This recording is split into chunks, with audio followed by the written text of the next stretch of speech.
রাজবাড়ীর পাংশায় নাক কান গলা রোগ বিশেষজ্ঞ ও হেড নেক সার্জন ডাক্তার মোহাম্মদ হেদায়াত ইসলামকে আড়ম্বর অনুষ্ঠানের মধ্য দিয়ে বরণ করে নিল হামিদা মেডিকেল সেন্টার।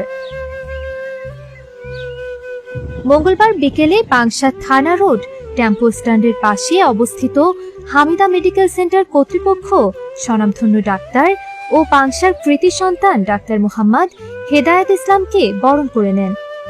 এই সময় উপস্থিত ছিলেন হামিদা মেডিকেল সেন্টারের স্বত্বাধিকারী আরিফুল ইসলাম। আরও উপস্থিত ছিলেন ডাক্তার মোহাম্মদ হেদায়াত ইসলামের বাবা, পাংশা সরকারি কলেজের বাংলা বিভাগীয় প্রধান মোহাম্মদ শরীফুল ইসলাম ও হামিদা মেডিকেল সেন্টারের কর্মকর্তা কর্মচারীবৃন্দ। উল্লেখ্য, ডাক্তার মোহাম্মদ হেদায়াত ইসলাম এখন থেকে সপ্তাহে 2 দিন মঙ্গল ও বুধবার সকাল 10টা থেকে পাংশা থানা রোড টেম্পো স্ট্যান্ডের পাশে অবস্থিত হামিদা মেডিকেল সেন্টারে নিয়মিত রোগী দেখবেন। আসসালামু আলাইকুম প্রিয় পাংশাবাসী ও রাজবাড়িবাসী, আমি মোহাম্মদ হেদায়েত ইসলাম, পাংশার সন্তান। পাংশা জর্জ স্কুল থেকে এবং পাংশা সরকারি কলেজ থেকে আমি আমার এসএসসি এবং এইচএসসি পাশ করি। এরপর আমার খুলনা মেডিকেল কলেজ থেকে আমি এমবিবিএস এবং পরবর্তীতে রয়্যাল কলেজ অফ ইংল্যান্ড এবং রয়্যাল কলেজ অফ আয়ারল্যান্ড থেকে আমি আমার পরবর্তী এমআরসিএস ডিগ্রি কমপ্লিট করি। বর্তমানে আমি নাক কান গলা বিশেষজ্ঞ হিসেবে reverend Abdul Wadud Memorial hospital খুলনাতে কর্মরত আছি এবং আপনাদের খুশির জন্য জানাচ্ছি, পাংশার সকলের সেবার সুবিধার্থে আমি পাংশায় অবস্থিত হামিদা মেডিকেল সেন্টারে নাক কান গলা বিশেষজ্ঞ হিসেবে প্রতি মঙ্গল এবং বুধবার চিকিৎসা সেবা প্রদান করছি। আপনাদের সবার দোয়া এবং শুভকামনা চাই। আমার মেজো ছেলে ডাক্তার হেদায়াত ইসলাম, ও আমার কলেজেরই ছাত্র ছিল এবং পাংশা জর্জ হাই স্কুলে পড়েছে। পাংশা কলেজেরই ছাত্র, সে মেডিকেলে চান্স পেয়েছে। পারিবারিক এবং তত্ত্বাবধান, এটা আমি মনে করি একটা বড় একটা জিনিস।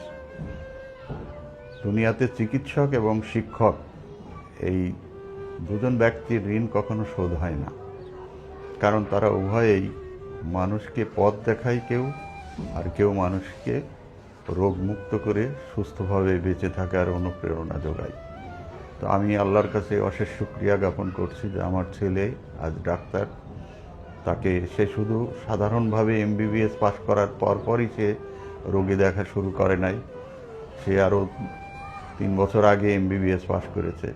আমি তাকে চেয়েছি যে সে আরও তার বিষয়ে বিশেষভাবে অভিজ্ঞতা লাভ করুক, যার জন্য সে পিজি হসপিটাল বা বর্তমানে বাংলাদেশ মেডিকেল বিশ্ববিদ্যালয় কলেজ এবং পরবর্তীকালে ইউরোপের ইংল্যান্ডের লন্ডন এবং আয়ারল্যান্ডে সে এই বিষয়ের উপরে, বিশেষ করে নাক কান গলা, মানুষের কানে কম শোনা, ঘাড়ে ব্যথা, মাথা ব্যথা, চোখে কম দেখা ইত্যাদি নানান বিষয়ের সমস্যা বর্তমান সময়ে, তো সেইগুলোর উপরে সে দেশে এবং বাইরে থেকে বিশেষভাবে অভিজ্ঞতা অর্জন করেছে। সেটা সে মানুষের মধ্যে ছড়িয়ে দেবে, মানুষের উপকারে আসবে, এটা আমি আশা রাখি। আমি মনে করি যে বয়স অল্প হলেও সে যথেষ্ট দক্ষ একজন ডাক্তার। অল্প বয়সে তার মতো এই বয়সে যে অভিজ্ঞতা এবং ডিগ্রি অর্জন করেছে, এটা খুব কমই। তো আমি সকলের দোয়া চাই সে যেন মানুষের সেবা করতে পারে। মহান আল্লাহ পাকের দরবারে অশেষ শুকরিয়া জানায় পাংশাবাসী তথা রাজবাড়ী জেলার মানুষকে। আসসালামু আলাইকুম।